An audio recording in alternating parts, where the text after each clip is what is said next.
मेरा नाम है रमेश कुमार यादव। आज हम देखने वाले हैं इमेज टेक का पार्ट 2। पहले वीडियो में हमने देखा अपने पार्ट 1 में एब्सोल्यूट यूआरएल का यूज़ करके हम इमेज को कैसे अपने वेब पेज के ऊपर शो करा सकते हैं। आज हम देखने वाले हैं रिलेटिव यूआरएल का यूज़ करके हम अपने वेब पेज के ऊपर इमेजेस कैसे शो करा सकते हैं। तो एब्सोल्यूट यूआरएल का जैसे कि मैंने आपको पिछले वीडियो में बताया था कि क्यों यूज़ नहीं करना चाहिए, उससे का अगर हम यूज़ करते हैं तो हमारे ऊपर कॉपीराइट का एक केस लग जाता है। तो इसीलिए हम रिलेटिव यूआरएल का यूज़ करेंगे। तो आइए मैं आपको अपने वीएस कोड के ऊपर लेके चलता हूँ। सबसे पहले तो यह हम वीएस कोड मैंने अपना ओपन कर लिया है। अब वीएस कोड के अंदर में इमेज टेग का यूज़ करा के आपको रिलेटिव यूआरएल का कैसे यूज़ करेंगे वो दिखा देता हूँ। तो यहाँ पे मैं IMG अपना टैग लगा लेता हूँ। सबसे पहले तो ये मैंने इमेज टैग लगा लिया। इमेज टैग के अंदर अब हम पहले तो SRC एट्रीब्यूट यूज़ करेंगे। SRC एट्रीब्यूट क्या होता है ये मैंने आपको बताया था पिछले वीडियो में।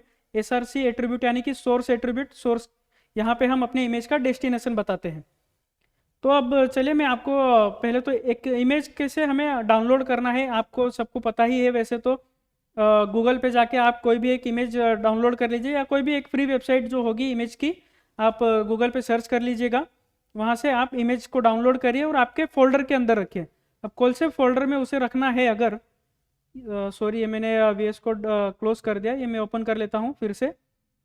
तो हमें इमेज डाउनलोड करके कौन से फोल्डर में रखना है, तो इमेज डाउनलोड करके हमें हमारा जो फोल्डर होगा, तो जैसे कि यहाँ पे मैंने मेरा HTML कोड कहाँ पे सेव करके रख रहा हूँ। तो जैसे कि मैं डेस्कटॉप के ऊपर मेरा ये HTML नाम का एक फ़ोल्डर है, उस फोल्डर के अंदर इमेजेस नाम का मैंने एक फ़ोल्डर बनाया हुआ है। उस इमेजेस नाम के फोल्डर के अंदर ये यहाँ पे ये देखिए मेरा एक प्रोग्राम है इमेज नाम का, जो अभी हम प्रोग्राम यहाँ पे अभी जो कर रहे हैं ये इमेज नाम का जो हमारा प्रोग्राम है, इसके अंदर मैंने सेव रखा हुआ है। तो ये जहाँ पे हमारा इमेज नाम का जो फोल्डर, इमेज नाम का जो कोड जहाँ पे सेव रखा है, उसी के बाहर उसी के साथ हमें इमेज को डाउनलोड करके रखना है। या तो और एक तरीका होता है कि आप उसी फोल्डर के अंदर और एक फोल्डर बनाइए, जैसे कि मैंने यहाँ पे इस फोल्डर के अंदर और एक फोल्डर बनाया हुआ है, उस फोल्डर के अंदर भी मैंने और एक इमेज को डाउनलोड करके रखा हुआ है। तो ये दोनों पाथ कैसे देना है ये मैं आपको बताऊंगा। तो चलिए मैं आपको VS कोड के अंदर ये रन करके दिखाता हूँ। तो सबसे पहले तो SRC एट्रीब्यूट का यूज़ करके हम आपको इमेज शो करा के दिखाता हूँ। आप देख सकते हैं अब यहाँ पर इमेज नाम का जो फोल्डर था, उस इमेज नाम के फोल्डर के अंदर यहाँ पे nature.jfif नाम से मैंने इमेज को सेव किया हुआ है। तो अब SRC के अंदर वही इमेज का जो जिस नाम से सेव हुए, यहाँ SRC के अंदर मैं वही नाम दे दूंगा। तो जैसे ही देखिए मैं नेचर नाम देने जा रहा हूँ, तो यहाँ पे मुझे सजेशन भी दे रहा है। इसके ऊपर मैं एंटर कर देता हूँ, तो ये मेरा सजेशन उसने नाम पूरा ले लिया है यहाँ पर। अब इसे मैं गो लाइव जाके दिखा देता हूँ आपको। गो लाइव जाने से पहले मैं आपको एक दो और एट्रीब्यूट यहाँ पे करके दिखा देता हूँ। जैसे कि SRC एट्रीब्यूट छोड़ के हम टाइटल नाम का भी एक एट्रीब्यूट है, टाइटल है, अल्ट है, उसके बाद हाइट है और विड्थ है। मैंने पहले वीडियो में आपको ये सारे एट्रीब्यूट के नाम बताए हुए थे। आज हम ये भी सारे एट्रीब्यूट यहाँ पे यूज़ करने वाले हैं।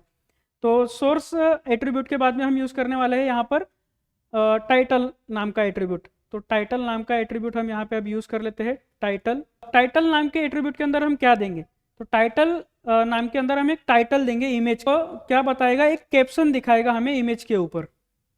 तो टाइटल के अंदर मैं दे देता हूँ, जैसे कि ये मेरी ग्रीन इमेज है, तो मैं यहाँ पे नाम दे देता हूँ ग्रीन नेचर। नेचर की इमेज है ये, तो मैं यहाँ पे उसे नाम दे देता हूँ ग्रीन नेचर।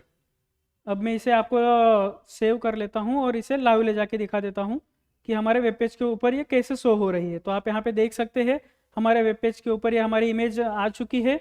और जैसे ही मैं इमेज के ऊपर कर्सर लेके जा रहा हूँ, देखिए जैसे ही कर्सर लेके जा रहा हूँ तो यहाँ पे मुझे एक सजेशन आ रहा है, यानी कि एक कैप्शन दिखाई दे रहा है ग्रीन नेचर नाम का, जो हमने टाइटल के अंदर दिखाया है, टाइटल के अंदर रखा हुआ था।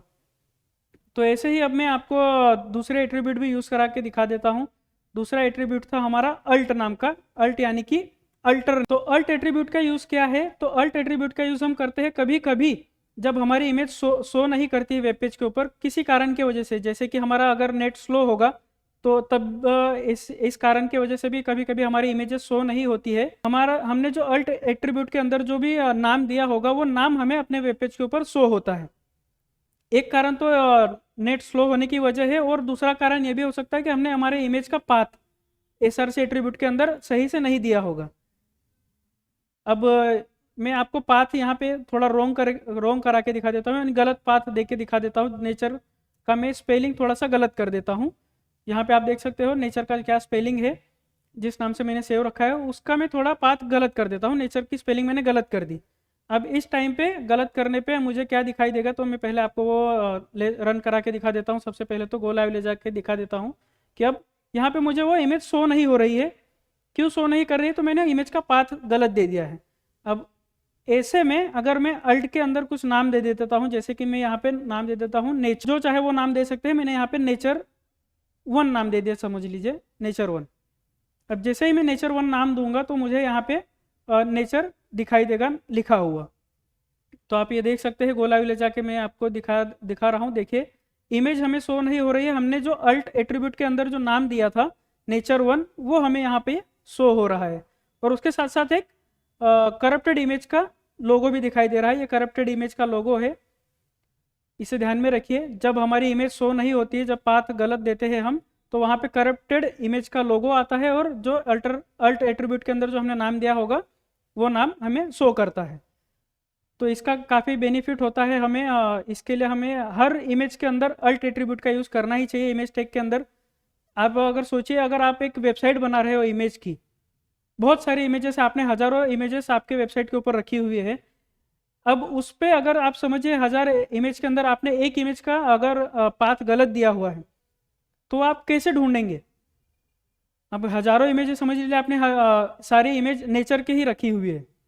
अब उस 1000 इमेज के अंदर समझिए 50 नंबर की इमेज आपकी शो नहीं कर रही है, तो वो आप कैसे ढूंढेंगे? तो आपने अगर वहाँ पे नाम दे दिया है यहाँ पे नेचर 50 अल्ट एट्रीब्यूट के अंदर, तो आपको समझ में आ जाएगा कि अरे हाँ 50 नंबर की जो मैंने मेरे फोल्डर के अंदर जो इमेज होगी वो यहाँ पर उस फोल्डर के अंदर उस मेरे वेब पेज के ऊपर वो शो नहीं कर रही है।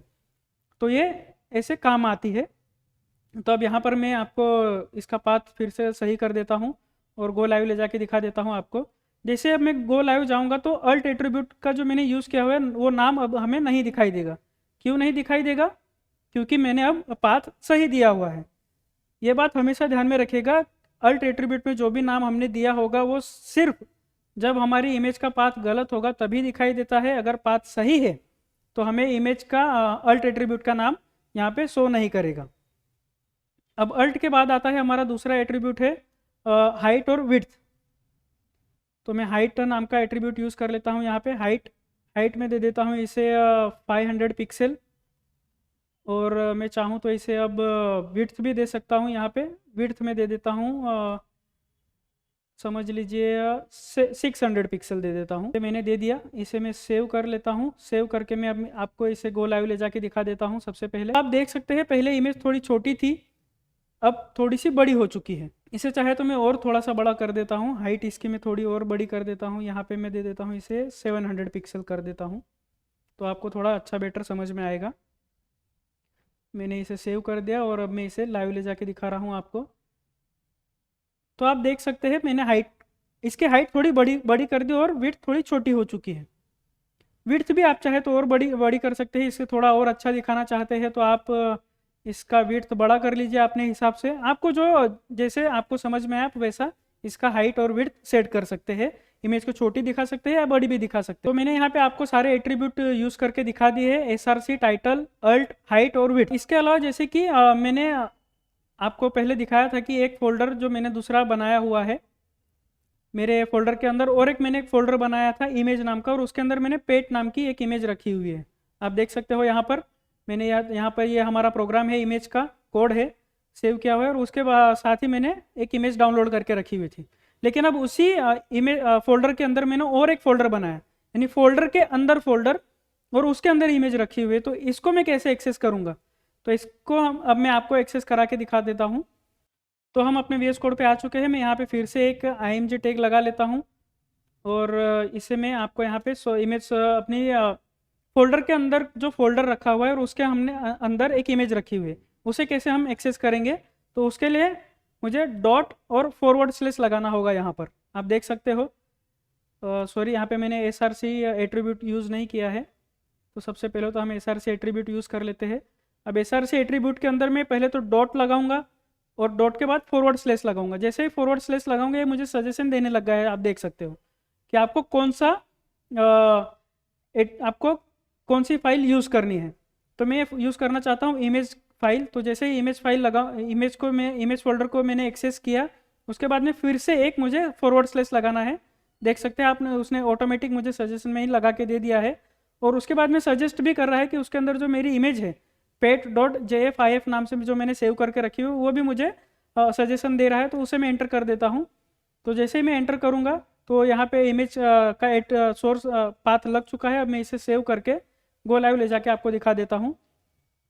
तो जैसे ही गो लाइव कर रहे हैं हम, अब ये हमारी पहली इमेज है और पहली इमेज के नीचे आप देख सकते हैं यहाँ पे हमारी दूसरी इमेज लग चुकी है, यानी कि शो हो चुकी है।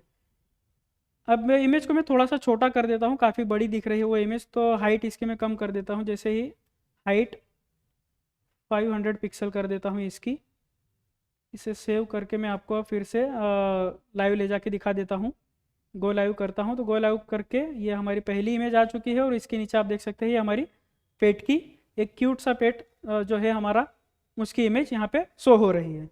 तो आप ऐसे ही फोल्डर के अंदर फोल्डर और उसके अंदर जो इमेज है उसको इस तरह से पाथ दे सकते हो। आज के इस वीडियो में बस इतना ही। आगे हम देखेंगे अपने दूसरा टैग अपने आने वाले दूसरे वीडियो में। Thank you.